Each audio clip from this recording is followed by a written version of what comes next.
iniciar grabación, listo. En la última clase el tema que vimos fue herencia, estábamos viendo como usos de la herencia en videojuegos. Ahora la idea es que hablemos de otros temas que son primero el de clases abstractas. Pues va muy de la mano de la herencia. ¿Y qué son las clases abstractas? Son unas clases que no tienen, digamos, un objeto directamente. Es decir, por ejemplo, cuando uno habla de un arma, pues si uno habla de una espada, claro, hay un objeto que es una espada. Tiene sentido crear una clase que sea espada. Pero cuando uno habla de arma, es un concepto ambiguo que no tiene una representación física directa. En ese caso, pues cuando uno tiene ese tipo de características, lo que hace es que esa clase, que es conceptual, que no tiene un objeto, la convierte en una clase abstracta. Por ejemplo, aquí pues con el que les decía arma, ya les muestro cómo sería la notación. Y sería algo como esto, creamos, pues se crea con public abstract class y el nombre de la clase, suponiendo la clase arma. Entonces la clase arma va a ser una clase abstracta, ya que no tendría sentido que haya un objeto propiamente arma. Tiene sentido que haya un objeto tipo lanza que herede de arma, o arco que herede de arma, pero no el arma en sí. Entonces la declaro como una clase abstracta, le defino los atributos que necesite y le puedo crear métodos, y de hecho pues puedo decirle por dentro qué es lo que hacen esos métodos. Sin embargo, adicionalmente puedo tener otros métodos que yo no tengo que decirles cómo funcionan. La clase arma sabe que hay un método de atacar, pero no sabe cómo atacar porque cada una de las armas es la que se va a encargar de hacerlo. En ese caso, creo el método como un método abstracto. Entonces, abstract public voy a atacar, y la lanza le hace el override, de modo que la lanza puede atacar, y lo haría heredando pues de la clase arma. Solo que cada uno, pues, siguiendo el principio de polimorfismo, es quien le indica cómo lo va a hacer. Este concepto de clase abstracta es muy parecido al de las interfaces, por eso lo utilizo como la comunicación. Y ya, bueno, cada uno pues de acuerdo a sus preferencias o a lo que hayan concluido después de hacer sus propios análisis, tendrán ciertas preferencias. Yo personalmente no utilizo mucho herencia, de hecho trato de evitarlo, por el hecho de que crea ciertas dependencias fuertes, que es algo que se recomienda evitar. Por mi parte, yo prefiero utilizar mucho son las interfaces. Las interfaces son muy útiles porque nos permiten crear algo que se conocen como dependencias débiles y son un poco más de la mano con lo que busca la programación orientada a objetos. Nuevamente van a encontrar muchas opiniones divididas respecto a la herencia, gente que dice que es muy útil, otros que dicen que no va de acuerdo a los principios realmente de programación orientada a objetos. Bueno, ya cada uno podrá tomar sus decisiones. Ahora acá, primero, que es una interfaz. Una interfaz es una frontera compartida entre dos componentes, sea cual sea. Pues de hecho, cuando nosotros hablábamos de interfaz de usuario es porque aquí hay un motor que está corriendo todo el videojuego. Acá hay una interfaz de usuario y aquí está nuestro usuario, quien no tiene que entender cómo está hecho el videojuego por dentro, solo tiene que entender esa interfaz que le permite interactuar con el videojuego.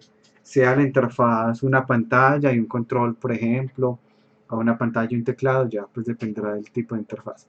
La interfaz es este mediador. En programación también podemos crear alguien que medie entre una clase y otra u otras. Este es como el concepto de interfaz. Vamos a ver acá por qué es útil. Entonces pensemos en un juego, nuevamente algo tipo de RTS. Entonces yo tengo un aldeano y el aldeano puede tener diferentes tipos de interacciones. Supongamos que el aldeano, cuando yo le clic a un árbol, va y ejecuta una acción diferente a cuando yo le clic a una mina de oro, o cuando le clic a un edificio, o cuando le clic a un enemigo. Si yo le clic al árbol, pues él sabe que tiene que ir a recolectar madera, y luego de recolectar madera pues sabe que tiene que llevarla al aserradero, mientras que si va a la mina de oro luego tiene que llevarla a la cantera.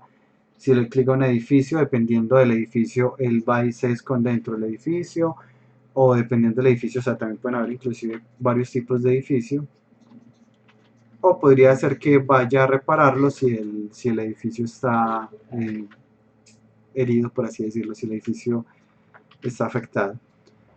Y si le doy clic a un enemigo, él también lo va a atacar. Inclusive hay otros que son un poco más complejos, digamos los animales. Aquí estoy tomando mucha referencia para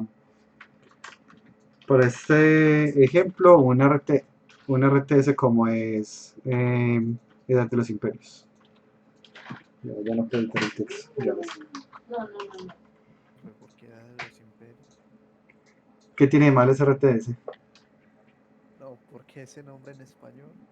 Ah, no, no sé, más que cuando lo jugaba, durante más tiempo lo jugué, imagino que fue en el tiempo que fue, a ver, cuando yo lo jugué, uy, eso fue en los 90, en ese tiempo me imagino que en mi mente siempre estaba en español, entonces cuando traigo el recuerdo todavía está en español. Si lo hubiera jugado adulto, seguramente hubiera mencionado el nombre en inglés, pero sí, Age of Empires 2 es el que jugué yo en los 90, hace un buen ratico, y de mis juegos favoritos en su momento.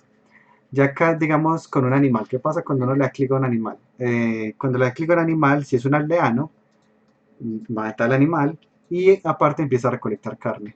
Pero si un soldado mata a un animal, no recolecta la carne. Entonces son interacciones diferentes con un mismo objeto y otros objetos, digamos el soldado también tendrá otro tipo de interacción con ellos. Con el edificio puede ser también que lo mismo, se escondan al edificio, pero aparte aumenta el ataque del edificio. O con los enemigos va a tener ataques diferentes dependiendo del tipo de enemigo u otro. Por ejemplo, tengo un enemigo terrestre, entonces utiliza la espada, pero tengo un enemigo aéreo, entonces utiliza algún ítem que le permita atacar de forma aérea, como pasaba con los héroes en el juego Warcraft Frozen Throne. Y aquí, bueno, lo mismo, podrá ser que hay otro soldado y puede ser que pueda curarlo, por ejemplo, pero bueno, cuando miramos hay un montón de posibles interacciones que podemos tener. Y ese montón de posibles interacciones muchas veces se van a ver reflejadas en forma de dependencia. Es decir, que el UML de esto se vería como esto, con un montón de dependencias. Voy a poner acá un ejemplo diferente, tomando los elementos, parecido a como lo hace Pokémon. Entonces, tengo como esto que no alinea. Tengo un hechizo de luz y ese hechizo de luz, dependiendo de si se lo aplico a un personaje o a un personaje humano, digamos que solo hay tres razas, lo curo. Pero si se lo aplico a uno muerto, le hago daño. Y si se lo aplico a un elfo, también lo curo, con la diferencia de que al humano lo curo más que al elfo, por poner aquí cualquier ejemplo. El problema de este hechizo de luz entonces es que como tiene que revisar a quién se lo está aplicando, tiene tres dependencias. Pues de hecho miremos aquí en el UML que estoy diciendo, este es el simbolito de composición, le estoy diciendo que él está compuesto por estas otras tres clases. En el momento en que yo me quiero llevar esto para otro juego, él me dice, ah, bueno, lléveselo por otro juego, pero necesita llevarse también esos tres, porque dentro de la declaración de este código están estos tres de acá. Esos son dependencias fuertes, que es lo que nuevamente pues debemos intentar evitar. Entonces, ¿cómo puedo hacer para evitar unas dependencias fuertes? Lo hacemos a través de las interfaces. Antes de explicar la solución correcta, pues voy a explicar la solución incorrecta, teniendo acá tres objetos. Tengo un objeto que se llama objeto A y este objeto A tiene un método que se llama recibir golpe, que lo que hace es cambiarle el color a rojo. Tengo un objeto B, este objeto B también tiene el método recibir golpe, pero lo que hace es que se cambia de tamaño. Y tengo un objeto C que también recibe un golpe, pero cuando recibe el golpe lo que hace es que se teletransporta a otra posición. Son tres tipos de objetos. Y supongamos que yo tengo acá un objeto que va a interactuar con ellos tres, que sería como este de acá. Podría hacerlo entonces, voy a ponerlo, que creo que ya tenía otro que tenía este, así ya tengo otro, con razón, este de acá. Entonces tenemos este objeto que va a ser como el proyectil que va a interactuar con ellos tres, parecido como lo que vendría siendo el hechizo de luz de acá. Ya los voy a crear acá en el escenario. Entonces voy a crear acá tres cubos.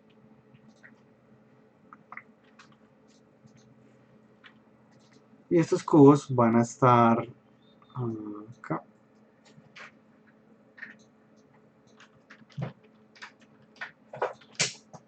y acá.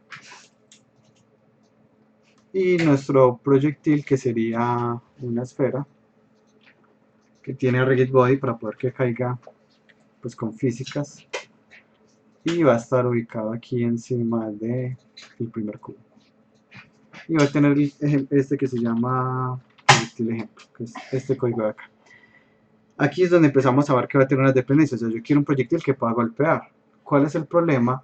Que el golpe va a tener que hacerlo diferente dependiendo de lo que ocurra. Entonces podría ser las siguientes situaciones, que el objeto colisionado es un objeto tipo A. ¿Cómo me doy cuenta? Buscando si tiene el componente A. Si él tiene este componente, es decir, si esto es diferente de nulo, como él efectivamente tiene como él definitivamente es un objeto tipo A, que también puede haberlo hecho aquí comparando tags, que también funcionaba. En ese caso voy a llamar a recibir golpe y lo voy a pasar acá a un parámetro. Por ahora el parámetro no lo estoy usando, solo que el método pues, de este personaje recibe aquí un parámetro. Siguiendo por acá, tengo que hacer esto mismo, pero con los otros tipos de objetos. Entonces también podría ocurrir lo siguiente, y es que sea un objeto tipo B o que sea un objeto tipo C. En el momento en que yo hago esto, ya estoy aquí creando unas dependencias, ya estoy diciendo que el script proyectil no podría existir si no lo escribo objeto A, objeto B, objeto C, porque si yo me llevo esto para otro proyecto, él me va a decir que hay unas referencias nulas en estos objetos de acá, o que hay unos scripts pues, que él no conoce. Primero miremos que este funcione, voy a darle play, y no le puse los scripts a los objetos, por eso no funciona. Este es objeto A, objeto B y objeto C. Ahora sí. Aquí este se pone rojo, que después lo quería pasar en el comportamiento de él.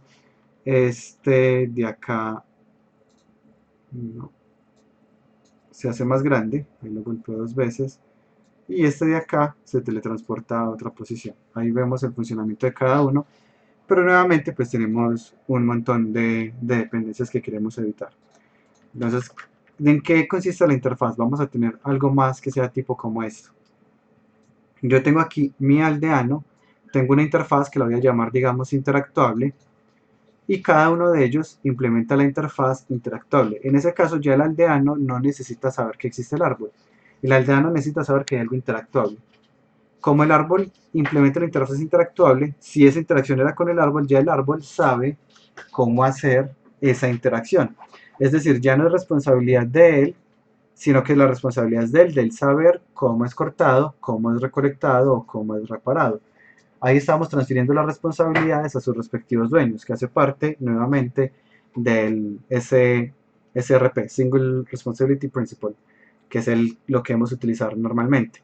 Esto aparte, como nos va a permitir aislar los comportamientos, nos permite tener códigos cortos, como les he mencionado, ningún código debería superar las 100 líneas de código, idealmente.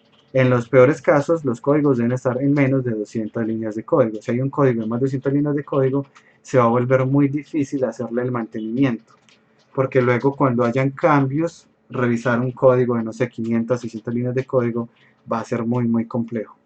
Lo ideal, como les digo, siempre es mantener todo bien aislado, y esta es una de las formas de hacerlo.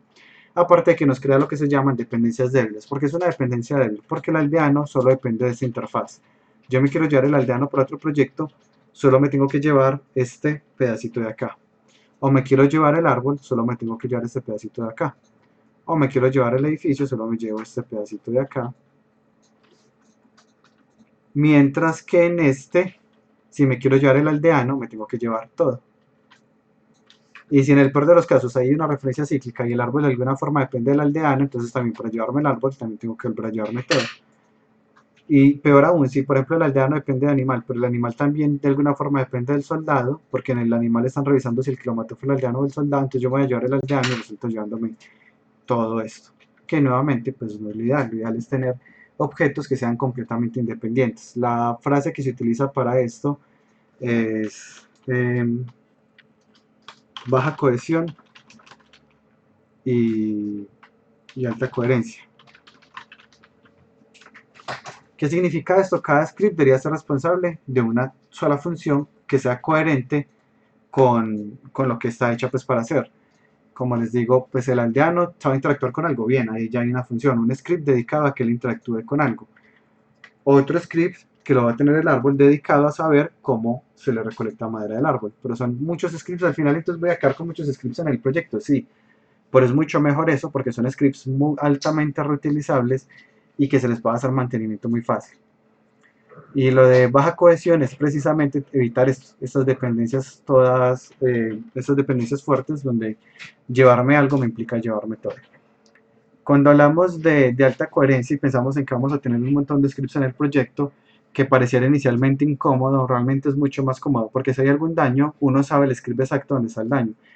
Resulta que el aldeano no está caminando bien, pero hay un script que está dedicado únicamente al movimiento de él. Entonces ya sé que ahí es donde está el problema.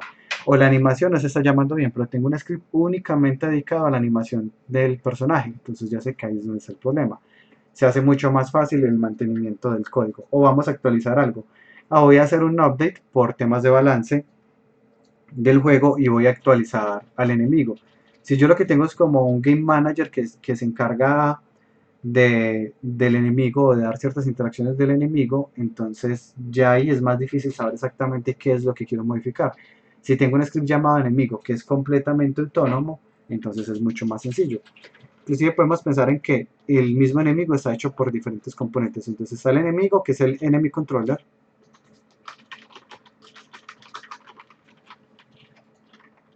Tengo otro que es el enemy movement, que es el que le permite que se mueva. De hecho, podría ser el mismo movimiento del jugador. Tiene por acá un sistema de inputs.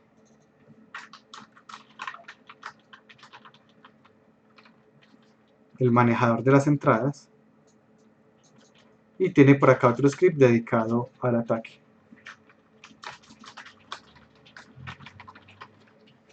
Que todo estaba en inglés. Este input handler, pues realmente como el enemigo no va a ser controlado por el jugador, lo que va a tener por acá es otro script que va a ser el de la inteligencia artificial que se va a encargar de controlar el enemigo y vamos a tener pues algo como esto.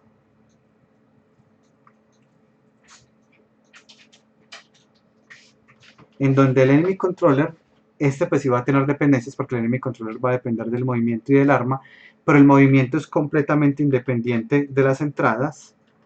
Las armas son completamente independientes de las entradas.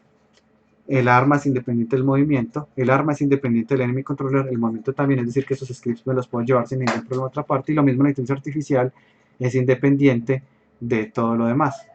Entonces ya se vuelve mucho más fácil, pues me puedo llevar algunos por separado, y si hay algún problema o algún balance que voy a hacer, necesito modificar algo del ataque del enemigo, pues ya sé que específicamente es este script de acá, y no tengo que ir a un script pues bien grande para modificarlo. Es como sugiero siempre que se maneje. Acá en este caso pues ya sabemos que vamos a tener una interfaz que medie entre ellos y miremos cómo sería eso. Entonces voy a crear una interfaz, le voy a poner como nombre y golpeable. La anotación es que todas las interfaces empiecen por I mayúscula. No significa que no funcione si no se la ponen. Y le pongo el método que se llama recibir golpe. Luego ahora el objeto A va a implementar la interfaz y golpeable. El término correcto es implementar la interfaz, no heredar. Y golpeable, y también el C va a implementar y golpeable. Ahora en el momento en que el proyectil va a atacar, yo ya no tengo que preocuparme por esas tres dependencias fuertes, ni tengo que tener un código tan largo, voy a tener un código mucho más cortico, en donde pregunte si él es y golpeable, y si ese objeto es golpeable, dígale que reciba un golpe. A él no le interesa si ese objeto es... me quedo atravesado acá. Ya. A él no le interesa si ese objeto es un árbol, un animal, un edificio. Para el personaje es completamente... Para el proyectil es completamente transparente, como debería ser. Él ya no depende de quién recibe el golpe. Y miremos acá ahora con la esfera. No hay que hacerle ningún cambio de hecho. Play. Y va a seguir funcionando, pero ahora vimos que tenemos menos líneas de código y es completamente funcional.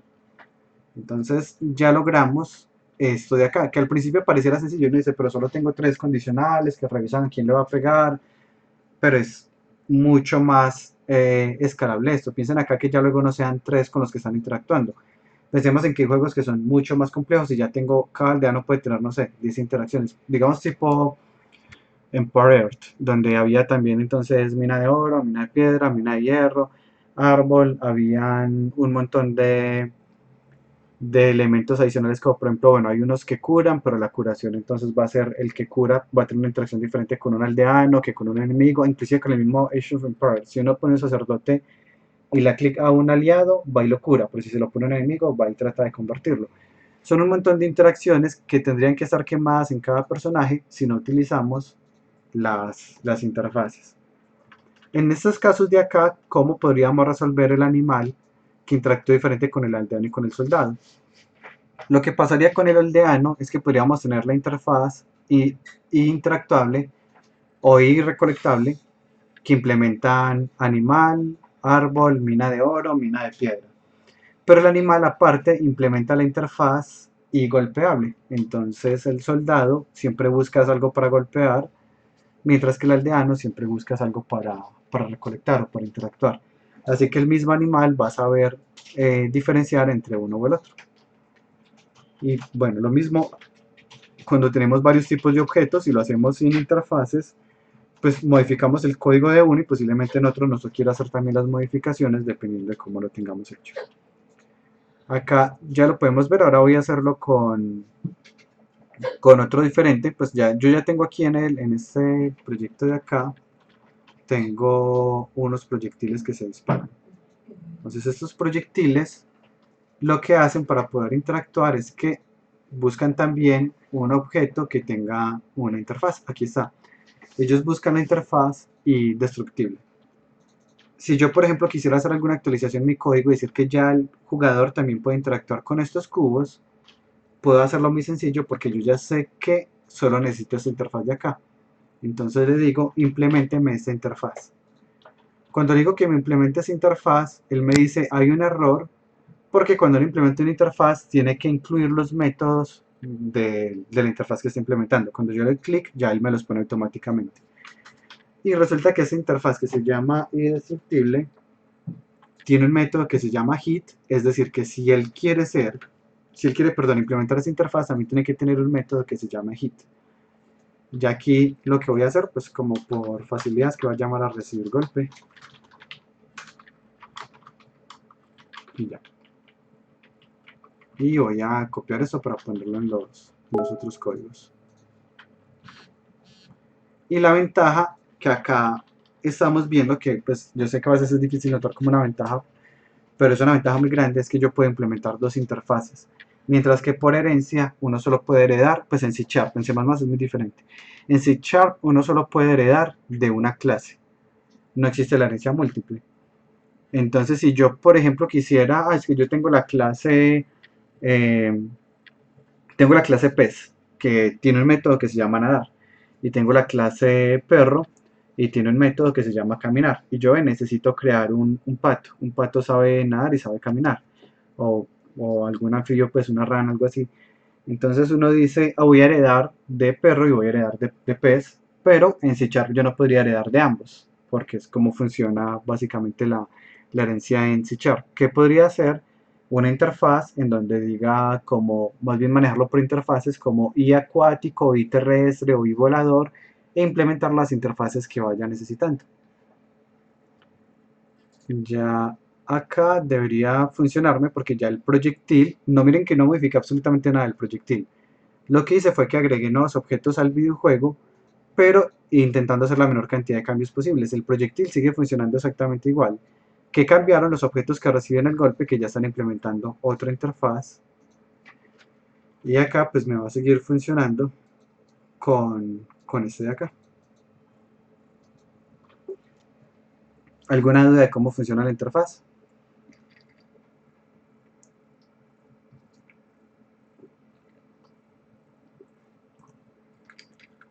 No, bueno. Básicamente cualquier cosa que puedan hacer por herencia la pueden hacer combinando composición e interfaces. Y es como la forma que yo recomendaría. Nuevamente, es un tema pues de muy amplio y donde otros desarrolladores tendrán opiniones diferentes, dirán que mejor utilizar herencia y ya cada quien tomará la decisión, que es igual que sigue siendo lo correcto, pues indiferente de cuál elija, que si elijan alguna que efectivamente les ayude y no que estén programando siempre como, ¿cómo decirlo? Como crudo, como simplemente serializando todo o aprovechando que con Unity hay muchas facilidades, entonces no importa si ponen un montón de códigos, porque al final un proyecto que se ve funcional puede que tenga como el problema de que no sea escalable o que no sea posible hacerle mantenimiento. Y pasa con varios de los juegos pues, que me han entregado, que les digo, ¿por qué no lo utilizan para tal juego? No, es que el código quedó muy complejo de modificarlo, está muy sellado. Y pasa pues.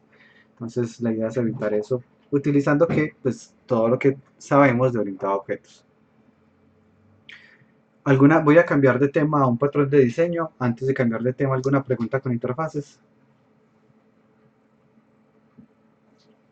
Oye, yo tenía una pregunta. Sí, diga. Nos diste la opción que en lugar de crear tres personajes diferentes usáramos herencia. ¿A qué nivel quisieras que usáramos las herencias o interfaz? Mm, por ejemplo, no, pues a qué nivel, desde que lo hagan y realmente se vea reflejado en el proyecto, pues con una sola que utilicen está bien. Es decir, por ejemplo, yo tengo para el enemigo la interfaz, pues voy a poner el mismo ejemplo, es golpeable y todos implementan la interfaz y golpeable y efectivamente pues se está utilizando, sino que recuerden en algún semestre que alguien presentó una interfaz que estaba vacía y implementaba la interfaz, pero pues eso no tiene sentido, o sea, si está escribiendo en la interfaz pero no la está utilizando, no, desde que la utilicen y sea coherente con el uso que le están dando, una sola interfaz es suficiente. Sin embargo, pues si pueden, pues todo lo que deba hacerse, puede hacerse por interfaces, perdón, deberían hacerlo. Para saber si algo se puede hacer por interfaces, la pregunta que uno se hace es con la palabra puede. Con herencia era es un. Por ejemplo, un perro es un mamífero, sí, entonces herencia sirve ahí. Un mamífero es un animal, sí, herencia se puede usar ahí. Con interfaces la pregunta es puede. Una piedra puede ser lanzada, sí, entonces le implemento la interfaz lanzable. Una lanza puede ser lanzada, sí, le implemento la misma interfaz. O digamos la ventaja de uno tener varias interfaces, el escudo puede proteger, sí, el escudo puede atacar, digamos que también él hace un knockback con el escudo y ahí implementaría dos interfaces. Es básicamente que lo utilicen y que sea coherente con el uso que le estén dando. No sé, yo ni sé si queda más claro. No, sí, sí, sí, sino porque yo tenía, por ejemplo, pensado en hacerle herencia con los enemigos, pues es un enemigo, tiene estas estadísticas y ya podría usar interfaces para los ataques o algo así, pero no sé, estaba pensándolo bien cómo implementar. Sí, herencia para los enemigos tiene demasiado sentido. Pues es muy directo el comportamiento y con polimorfismo ya uno cambia como las especificidades de cada uno. Entonces tiene mucho sentido. Sobre todo porque es muy rápido de hacer y se ahorra uno mucho código porque no tiene que reescribir el mismo código, sino que simplemente hereda y ya. Básicamente está resuelto casi todo.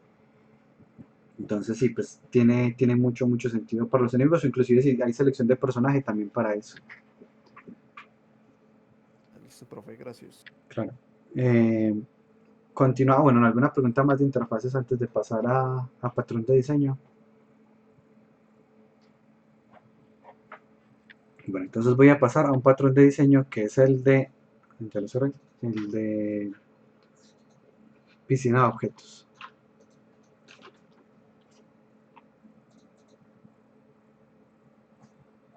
Piscina de objetos hace parte de unos patrones de diseño, perdón, que se llaman patrones creacionales. Es decir, los mismos patrones de diseño se ven en diferentes categorías. La piscina de objetos consiste en evitar crear y destruir objetos durante el proyecto, pues videojuego, sea videojuego de desarrollo, en videojuegos pues tiene demasiado sentido. Por ejemplo, yo podría tener el tanque y cada vez que yo presiono Fire 1, se crea un proyectil y se le da una fuerza. Pero eso es poco óptimo. ¿Por qué? Porque cada vez que yo creo el proyectil, digamos que esta es la memoria RAM. Como siempre, pues hago las explicaciones muy desde bajo nivel. Y la memoria RAM tiene un proyectil que acaba de crear. Luego yo a ese proyectil le utilizo el método destroy en Unity, digamos que después de 10 segundos él se destruya. Y efectivamente yo ya en Unity ya no lo veo, pero él sigue aquí en la memoria RAM. Aparte de eso, Cada vez que yo creo un objeto, llega a la CPU y la CPU tiene que venir a instanciar. Instantiate es un método que para la CPU le implica un costo porque tiene que crear un objeto, alojarlo, decirle dónde se va a alojar en la memoria RAM. Y no solo eso, sino que tiene que decirle a la GPU que lo renderice. Esa era la GPU, perdón, GPU, que lo renderice. Entonces, para la CPU, esto implica una carga alta. Aparte, llega un punto en donde yo, digamos, estuve creando los proyectiles, los fui destruyendo, pero igual, como les digo, pues hay ciertos elementos que fueron almacenados en el heap de la memoria RAM. Recordemos que la memoria RAM está dividida en dos partes, heap y stack. Cuando uno guarda cosas en el stack no hay ningún problema.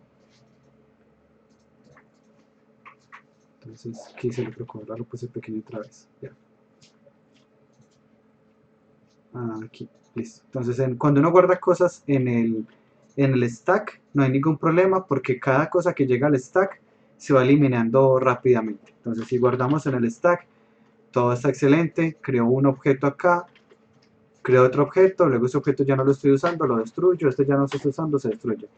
Pero cuando uno guarda en el heap, entonces ahí sí es problemático, porque cuando se guarda en el heap, pues empezando porque no quedan así apilados, pensemos más como si fueran un montón de información que va quedando por ahí y se va tratando de acomodar como en donde quepa. Y de hecho pues inclusive hay problemas de fragmentación de memoria, porque digamos cuando ya está muy llena, le toca un triángulo de esos partirse y guardar un pedacito por acá, otro por acá, otro por acá, y eso hace que sea más lento. Pero bueno, los proyectiles que estamos creando se van guardando en el heap, pues dependiendo de cómo estén hechos, van a haber cosas que se guarden en el stack y otras que se guarden en el heap. Con las que hay en el stack no hay problema, yo destruí el objeto y lo que había en el stack se limpió, cero inconveniente. Pero las cosas de los proyectiles, las características de los proyectiles que estuvieran en el heap, van a quedar en el heap. Y eventualmente pues va a tener que llegar el garbage collector y decir, ve, ya todo esto no se está usando, ya lo puedo eliminar. Pero resulta que el garbage collector, ¿a quién le cuesta? A la CPU. Porque la CPU tiene que venir a mirar este objeto y preguntarse, ¿ve este objeto está siendo usado? No, entonces lo puedo eliminar. Y hace lo mismo con el otro y con el otro y con el otro. Entonces, digamos que la memoria RAM no sufre cuando uno utiliza el instante de objetos, que uno empieza a instanciar objetos. La memoria RAM no sufre porque el garbage collector la va a estar limpiando y sabe que se va a poder limpiar un 100% porque los proyectiles ya no están siendo utilizados. Pero la CPU tiene unos costos computacionales muy altos de estar creando y destruyendo objetos. ¿Qué nos dice la piscina de objetos? No haga eso, no cree objetos y destruyalos, sino que siempre utilice los mismos objetos.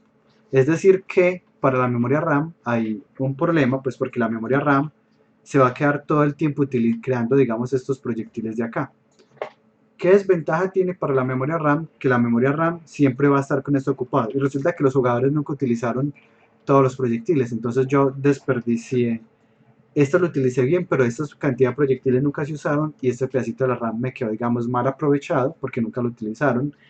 Aparte, todo el tiempo estoy ocupando los proyectiles en el proyecto. El garbage collector nunca va a eliminar esos porque hacen parte de la piscina de objetos, entonces no los va a borrar.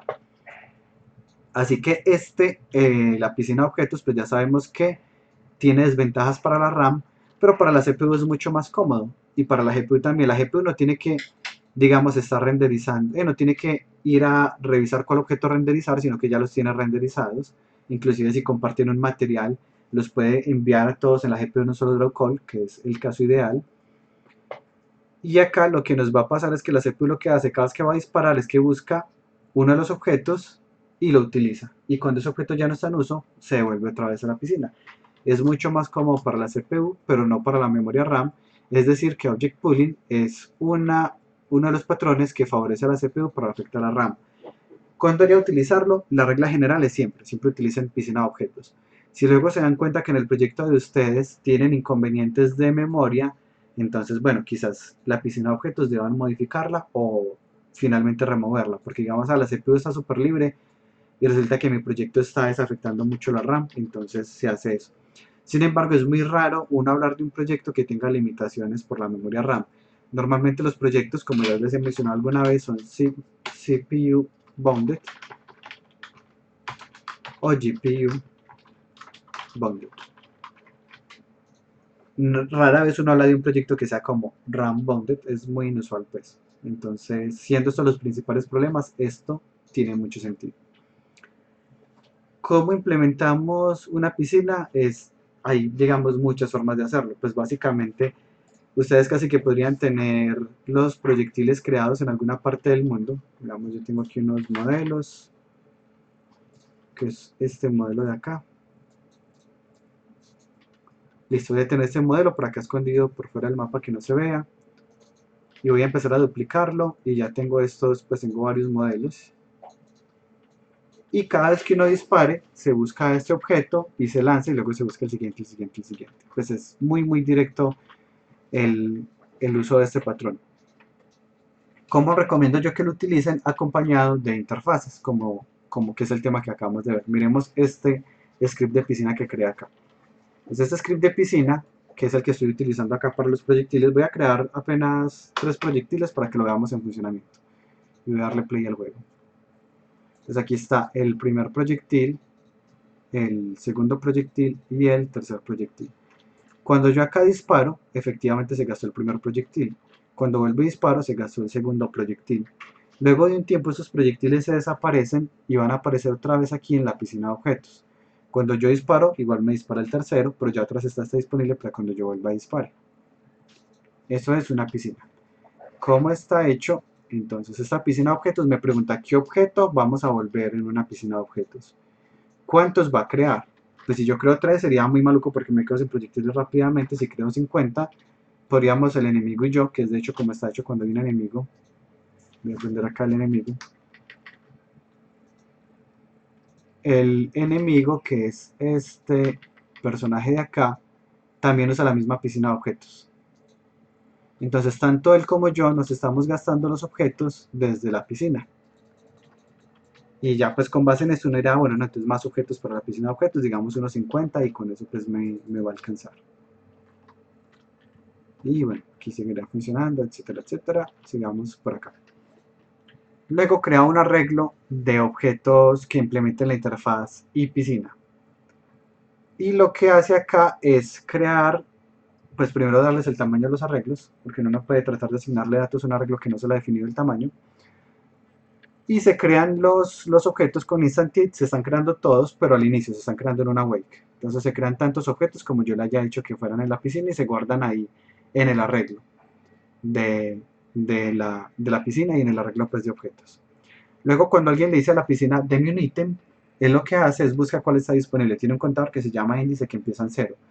La primera vez que yo le digo, deme un proyectil, él me da el proyectil 0, me lo entrega, pues que es lo que él está, digamos, retornando acá. Luego de eso, pues el índice se incrementa, ya vale 1, así que cuando yo le digo, deme otro proyectil, ya la próxima vez que él venga acá, el índice valía 1 y me da otro proyectil disponible. Como el enemigo y yo estamos usando la misma piscina, si el enemigo es un proyectil, el índice igual sigue en 2, porque estamos usando la misma piscina, entonces ya le das el 3, luego me da el 4 y así sucesivamente. ¿Qué hace? Después de darme el objeto, pues ya cada uno sabrá qué hacer con el objeto que la piscina le entrega. Como lo estoy haciendo con una interfaz y piscina, tengo la ventaja de que puedo hacer que cada objeto de la piscina implemente esa interfaz y piscina y tenga un método que se llama begin, y es que cuando el objeto se saca de la piscina para entregárselo al que se lo haya pedido, se le da la posibilidad de que me diga en qué posición quiero que me lo entregue. Entonces aquí cada proyectil cuando es creado sabe que tiene que ir hacia la posición del tanque y se le pone el cinemático en falso para que las físicas le apliquen. Ya luego lo que él hace es pues, dispararlo, agregarle una fuerza o algo así. Y cuando finaliza, lo que hace es volverlo a poner en cinemático para que las físicas no le afecten y lo devuelve a la posición inicial de la piscina. Aparte, si el proyectil golpea contra algo, aprovechamos nuevamente interfaces y revisa si ese objeto contra el que colisionó es destruible y en ese caso ya ahí lo golpea. Así sería más o menos el concepto de una piscina de objetos. ¿Dudas hasta acá?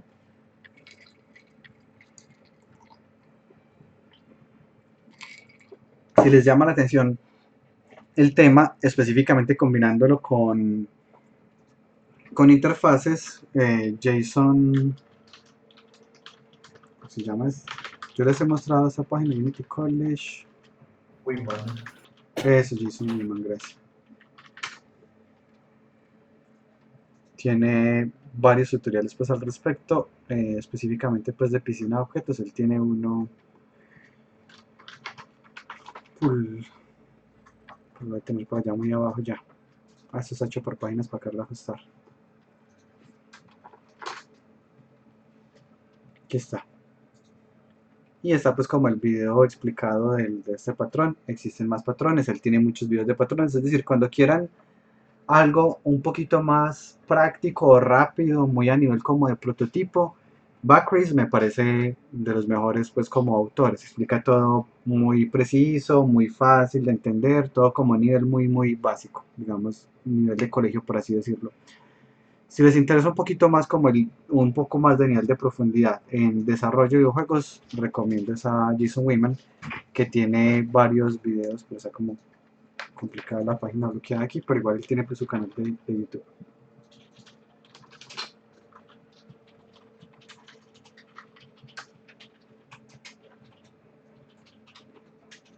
En donde explica con más detalle pues temas un poco más profundos de programación, incluyendo patrones como Impostor, el Observer, Style de Object Pooling, entre otros. Y son pues bien interesantes, los explica mucho más detallados. Por ejemplo, aquí explica el de Single Responsibility Principle que les he dicho, es muy útil para que lo revisen todos y bueno, así pues sucesivamente. No recuerdo si él da alguna información adicional, pero bueno, básicamente esto era el tema de hoy. Ya saben pues que hay varios videos para que revisen si quieren información adicional. Antes de que terminemos, ¿alguna pregunta respecto a interfaces o piscina de objetos?